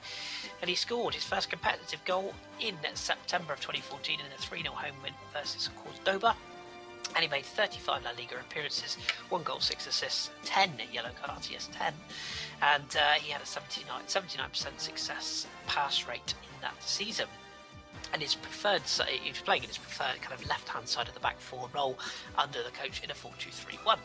So what do we know about him? So he's very quick across the ground, he's got unrelenting energy, allows him to get up and down in dangerous positions, often for Valencia, and unlike many quick young attacking fullbacks, he has also demonstrated that he has quite a polished defensive attitude for his age. He's very comfortable on the ball and an excellent crosser with his left foot. His major weaknesses, probably would say aerial challenges. He's not particularly tall at 5 foot 8. He does concede free kicks at times, and man marking is not his strong point. In 14-15, he did make his breakthrough season, and he renewed his contract with Valencia to 2020 for a reported €50 million release clause. Sorry, €50 million release clause was added, and an excellent one for Valencia, who that season-wise they actually finished 4th in La Liga, qualifying for the Champions League. Unfortunately, though, this season, well, we all know what's been going on, don't we? But he has been plagued by the uncertainty and the constant managerial inconsistency. They failed to qualify for the Champions League group stage, losing to Monaco. And having been sort of hovering just above mid-table at the start of the season when Espirito Santo obviously resigned, Gary Neville, as we know, came in as the manager. And despite this, Gaia has continued to develop. He's made 15 appearances so far. He struggled with a hamstring injury early in the season and was recently suspended after getting 2 yellow cards against Real Betis earlier this month. Consistently linked to transfers with all manner of clubs across Europe. And finally, a couple of stats, I should say. His appearances: 15, 13 starts, 1,148 minutes. No goals this season, no assists yet. He has 4 yellow cards, 1 red card, a pass success rate of 82%. 3 tackles per game on average, 22nd in La Liga, that is. He has made 2.1 clearances per game, an average rating of 6.8 according to scored.com. And internationally, he has made 23 caps for Spain at all youth levels and on May 26, 2015, he was called into the full side for the friendly against Costa Rica. I should say as well, those stats were from the current season, whereas the previous season in La Liga, 14-15 season, he actually made 35 appearances, scoring 1 goal with 6 assists, and as we mentioned before, those 10 yellow cards. So there we go. Right, Tom, your time has come. I know this is a player you like a lot, so for a short period of time, I'll just let you go for gold. What do you like about him? Yeah, he's just one of my favourite players. As we did our little interview about why I got into La Liga football, and we spoke about a certain left back who's previously played in La Liga, and the reason why I liked him is the same stuff with Guy. I love a fullback who goes forward. I love a fullback who gets involved with the attack and can score goals. What I like about him mostly is the ability where he has the Gareth Bale effect of kicking it past the player and having the pace to get round that player and get onto it and continue the play. He's excellent at that. He's excellent at keeping the ball at his feet and taking it round players, not just using his pace. His passing is brilliant. He reminds me of a left-hand-sided Carvajal in some ways with their crossings. It's very similar. It's very well precise. But the curl on them are beautiful. And that was a weird word to use in football, but a beautiful cross.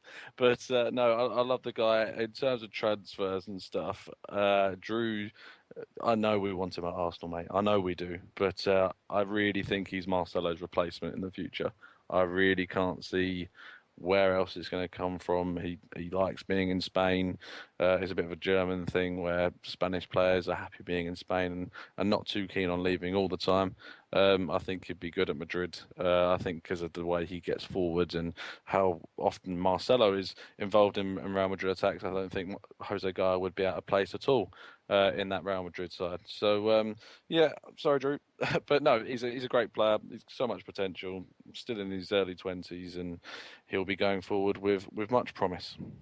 And a £50 million buyout clause. I mean, crikey, that's... He won't cost that much. No, I don't think he will either. It'll be between 20 and 30, if I think, yes. We shall see.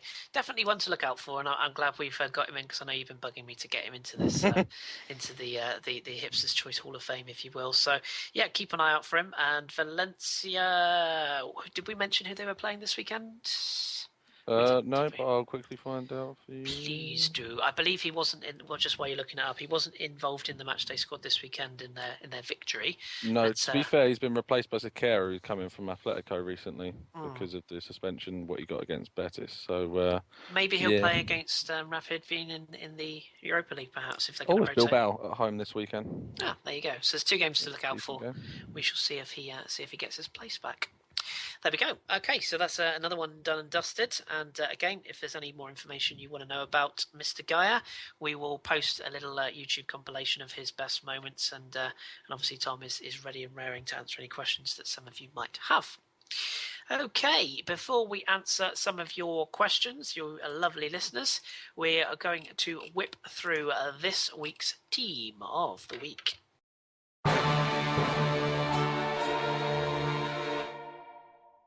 Okay, it's that time again for Team of the Week. This week we're lining up in a 4-5-1 formation, and the Team of the Week is as follows. Starting with Eldin Jakupovic, the Hull City goalkeeper. Oh, God. Yeah, enough said on this one, it would have to be said. He kept Arsenal at bay with a string of pretty decent saves, in particular from Joel Campbell at the weekend.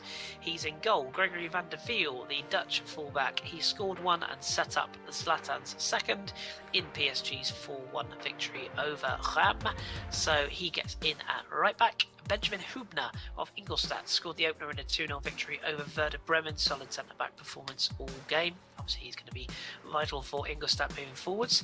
Paul Bass in the Nice defence, away from home, helped secure that 0-0 draw in the game at Bordeaux. Pretty much cleared everything and was faultless. So I wanted to give him a bit of a nod because he's very underrated.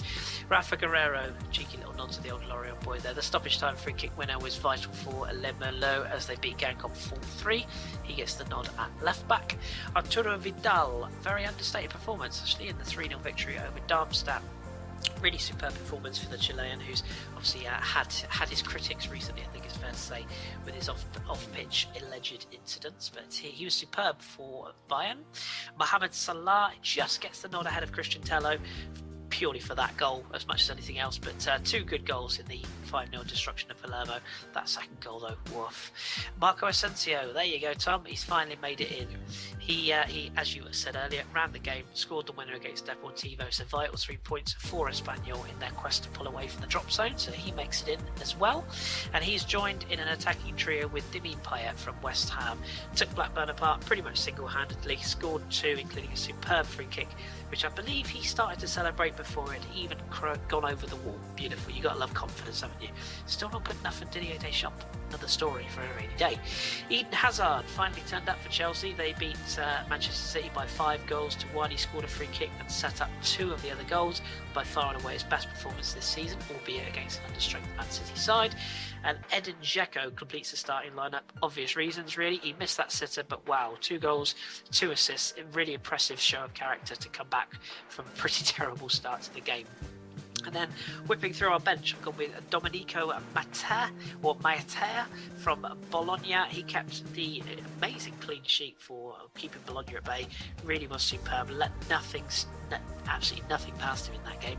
Arturo Ionita for Verona, who we mentioned earlier on, grabbed the late clincher, but he was superb all game in the midfield for Verona against Kiev in that derby. Mahmoud Dahoud, John will be happy, the Gladbach goal scorer, winning goal scorer, drove Gladbach on in their victory over Cologne.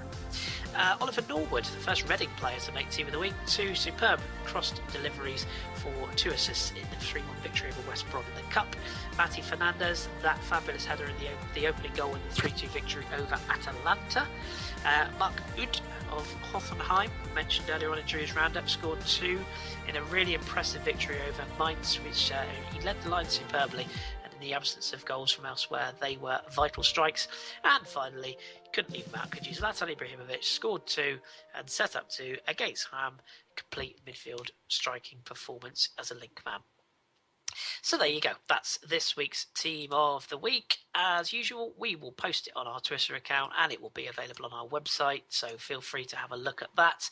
I think we had a pretty good week with FIFA last week on EA Sports. I think it was around about 8 players from last week that they agreed with us on. It's not the other way around. They look at us first. Our pod comes out first. So, I'm just saying, I know who copies who. Isn't that right, Tom?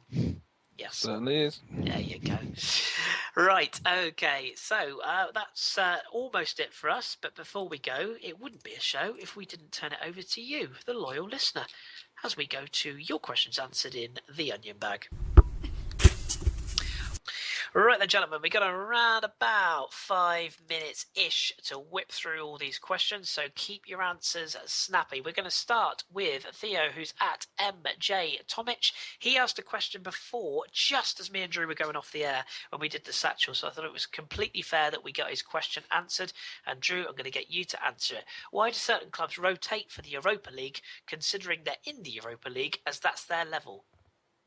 I mean, it's funny. Tom and I got in a long debate about this sort of last week, but basically, I feel, at least for me personally, I feel like it depends on their upcoming fixture. Europa League comes up on a Thursday, so if they have a Saturday fixture that's important, I think for most clubs that Saturday fixture will probably be the more important of the two, based off of if they feel like they can win Europa League. Some clubs like Sevilla feel like they can pull the double workload of playing a full stake side in a La Liga match, but also playing a full stake side in Europa League because they want to go out and win the Europa League every year. That's something they want to do. But a lot of other clubs might prioritize depending on the match. So actually, as when I was speaking to Tom last week, there were quite a few sides who, Napoli being one of them, Higuain and Insigne didn't even start that match. But I think that was because of what they had coming up on the weekend. So I think it just depends on the fixture list, honestly. Yep, good answer, and thank you for that question there. We apologise we didn't get to it in time, and literally as we went off the air, so I'm glad we got it answered. One for you, Tom. We got a new follow this week from a Spanish Athletic Club UK account, which is great to have them following us, so welcome to them. They're at Athletic Club UK if you want to follow them, and they want to know, Tom, can the Athletic Basque-only policy continue to survive in a modern, money-driven era of football? Great question, that. It was a great question. I'd really enjoyed it. I would say yes, simply because of how they've done in the past. And why is because you look at the quality of the youth players that come through. I can bang on all day about Iñaki Williams. He's a great player, and he's just one of the examples of the youth they have through. You look at Emerick Laporte, who's the only non-Spanish player, but if they can get players in at such a youth level where they gain Basque independence and whatever terminology you want to use, then they can play. Players like that are great. They've got other players like Xavi Moreno who are coming through, and I really think the quality they have in that region is incredible. I mean, it's one of the things I love about La Liga is the representation of your region in Spain, and the Basque side, Athletic Bilbao, do it brilliantly, and I think they really can push forward with what they have. Excellent, and yeah, it's great to have an account like that following us, because it's really cool to interact with people that are particularly tweeting from other leagues in English. So, welcome aboard. Good to have you. Let's have a quick one for me. This one comes from good friend PG_Nez, another very keen follower of French football. Now that the initial outrage has died down, will Serge Aurier be welcomed back into the fold? ? Should he? Tough one, this one, PG. I think he probably will, purely because he's a very highly rated player, one of the best right backs probably in the world right now. And ultimately, these days, things just have a funny way of working themselves out. I don't think Laurent Blanc will ever quite trust him fully, and I would expect him to be left on the bench for a considerable amount of time. But he's a very highly rated asset, monetarily as well. So, unless PSG choose to cash in, the only way I could see him moving on is maybe a certain Mr. Guardiola might look at him at Manchester City, because he is very much a Pep-style right back. But unless they can get big money for him, I see him staying, and I think he will eventually be not welcomed back, particularly from a certain Swedish striker, but I think he will return. He also asked another question: where will Valbuena watch Euro 2006, on a TV, or will Karim Benzema sort him out tickets? I thought that was quite funny. Answers on a postcard. Another one for you, Drew. Sort of a generic question here, which is PSG based, but it's also focuses on Man City and money. So I wanted to give it to you. It comes from Kane_U_Digit. It's Bren. So, do you think the owners at Manchester City took over what they expected to be like the PSG kind of dominance of a league? So is that what they thought they were buying into? And he said it's more of a question of differences between the leagues and how the money can affect the league or the other league teams. So, what do you make of that? Do you think that they potentially took over Man City thinking that they would have the dominance by now? I really don't know. I mean, maybe so, but from everything you hear coming out of the Man City camp, honestly, with the way they're trying to build the Man City brand, not just in England but abroad, in the United States, for example, as well, other parts of the world, I really feel like this is more of a long-term investment. I think the PSG owners are more worried about instant success. You know, they're in a league where there isn't money everywhere, like in the Premier League. And the Premier League is the most watched league in the world. They get tons of TV deals always coming through. So the money is there for other teams to challenge, where unlike in France, PSG dropped however much money, and all of a sudden now they're untouchable. But I really feel like they wanted to build the City brand for the long term as well. And I've heard a lot about that coming through. And honestly, that's something that Patrick Vieira actually spoke about, where he wasn't given a chance to coach at Arsenal. He went to City, and he speaks highly about what they're trying to build moving forward as well, not just, instant success, and that's all they wanted. So I really, you kind of have to hate the fact that they've spent all this money, but it's somewhat admirable to see that they're trying to build the brand elsewhere. So I feel like that does deserve a little credit. So no, I don't think it was just for the short term, no. No, agree. Tom, I'm going to stretch you now, knowledge-wise. This is going to be a tough one. It's about Italian football, so God. John is watching. It's two questions on Inter Milan. I'm going to combine the two, so do your best. You'll be familiar with Stefan Jovetic and Jimmy at NN_Guna. He wants to know, is he more valuable to Inter as a striker or as a creative force coming from midfield? So you can use your Man City knowledge of when he was there for that. And on a very flip side of the argument of this as well, from Frank McClintock at Cashod, can Inter use the last victory to catapult themselves into the last Champions League spot? So do your best. Well, from what I've taken of John's fabulous analysis of Inter Milan is, can they catapult themselves? Yes, if the controversy dies down, for starters, and just get their mind set on really just going forward. But I think they've got a team capable of winning. They play Juventus, don't they, the weekend? So that'll be certainly an interesting match, and they're probably a bit of a benchmark to see how the rest of the season could go in terms of quality. In terms of Jovetic, it's a player that I really like. I loved him when he was at Fiorentina. Didn't get the game time and the position really that he deserved at Manchester City. But when you've got a player like Aguero in the team, it's going to be tricky. I think he's more of a creative for Inter simply because of the presence of Icardi. That's my knowledge of the Inter Milan situation, but I'd certainly rather he was playing as a out and out striker. But Icardi can't really be matched in that position in terms of what I think of the two players, in terms of the quality they possess and their different attributes. So I'd rather Jovetic was providing for Icardi than Icardi providing for Jovetic, if that makes any sense. And I hope John isn't embarrassed in any way. I think you've done him proud, and I do agree. And Jovicic's first issue is staying fit. Very much so. Yeah. Okay. Like any Inter player, pretty much. Yeah, very, very true. Very, very true. There's just a couple of Liga questions left, and then there's a little bit of homework for you both, so I'll rattle through these other ones. Cash on again. Can Leon make the Champions League spot in Liga? Simple answer to that, Frank, is yes, they can. Or Cash on, I should say. Yes, they can. Will they? Do you know what? It's going to be tough because St Etienne are starting to really impress me. Monaco, I think, are pretty much locked down for second, so it's really going to be a scrap. You can't rule out Rennes, you can't rule out Nantes, although I do think both of those will fall away.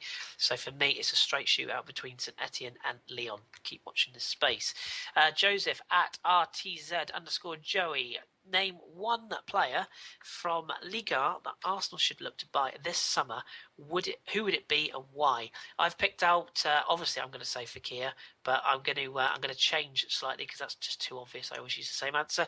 I'm going to go a bit left field. I'm going to say Azia Mandi, who is the right back and captain for Ham. He's an Algerian international, 17 caps.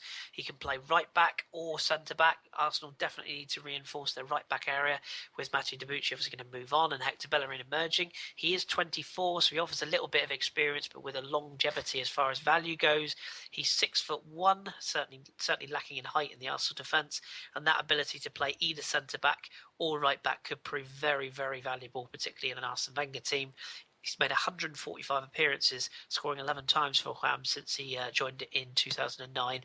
I think he fits the perfect style Arsene Wenger. Very athletic, gets up and down, very good on the ball, very cultured, and likes to head a ball out. So, and obviously international experience. So that's who I'd go for. There's a bit of a left field one for you. And the final question comes from our good friend, Pigman J. Hankenstein. Thank you very much for the iTunes review, Mr. Pigmundia. I said I'd mention it, and I did.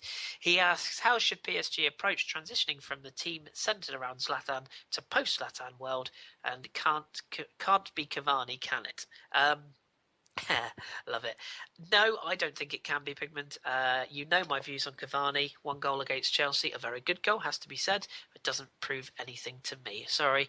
I think Edinson will look to move on in the summer. I'm still not convinced Zlatan will move on, but if Zlatan does move on, you also know my thoughts on a certain Cristiano Ronaldo. I still think that deal will get done. I think he'll be the centre forward for PSG next year, or certainly one of the forward options. And if he doesn't sign, I fully expect PSG to go big for another centre forward, and it might even be a certain Alexandre Lacazette. We shall see. The final question this week, it's homework for both of you two, so I hope you're writing this down. It comes from Dan_AFC90. Could you make an 11 between you, he says, for players who've got better with age? He says, watching Adariz the other evening got me thinking.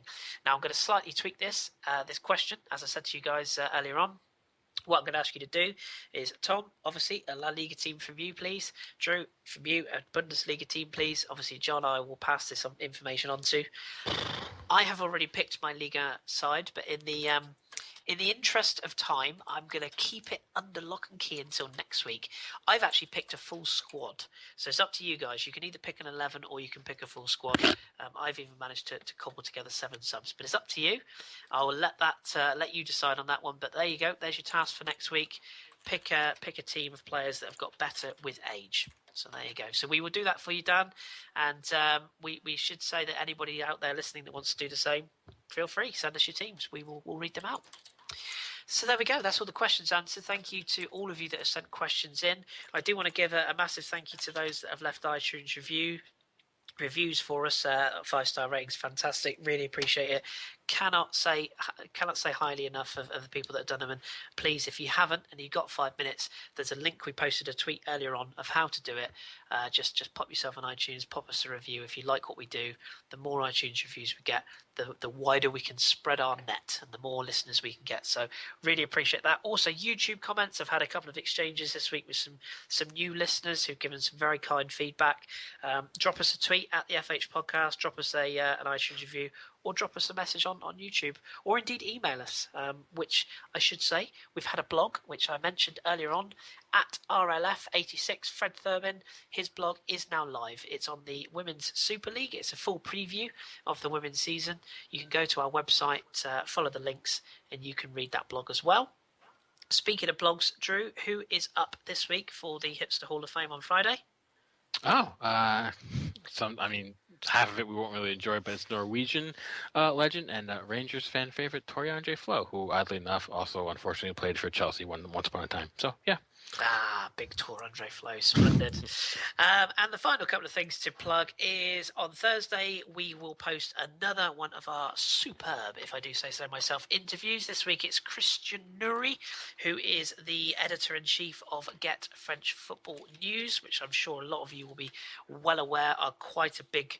I've got quite a big following on Twitter for French football news, so I did an interview with him about a fortnight ago. So that will go live this Thursday, and then later that night we will return with yet another podcast. It's another Satchel where hopefully John will be back, where we will go through the week's Champions League games and indeed the Europa League games. The Breakfast Pod returns on Sunday as normal. And finally, final thing to say is we have a poll up on our Twitter feed at the moment. If you haven't interacted, please do.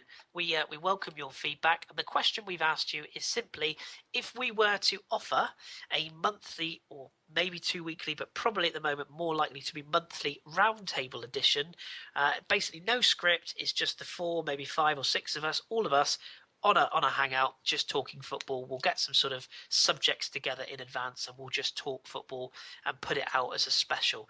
If we did that, would you like to listen to it? We've had 45 votes already. 58% of you are saying yes. 31% of you are saying no, it's too much content.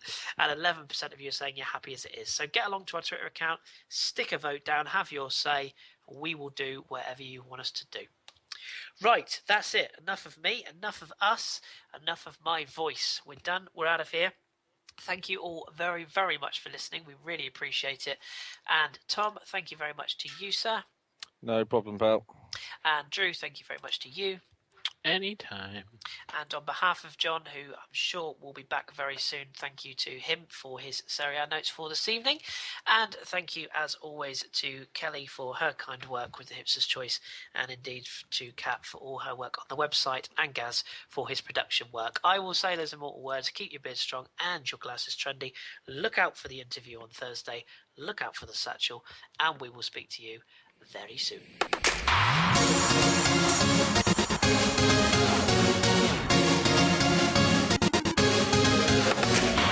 Toujours pour frapper le corner.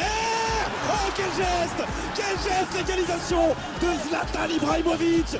Andrés Iniesta, se anima Andrés. Andrés tocó la evolución de Neymar. Messi.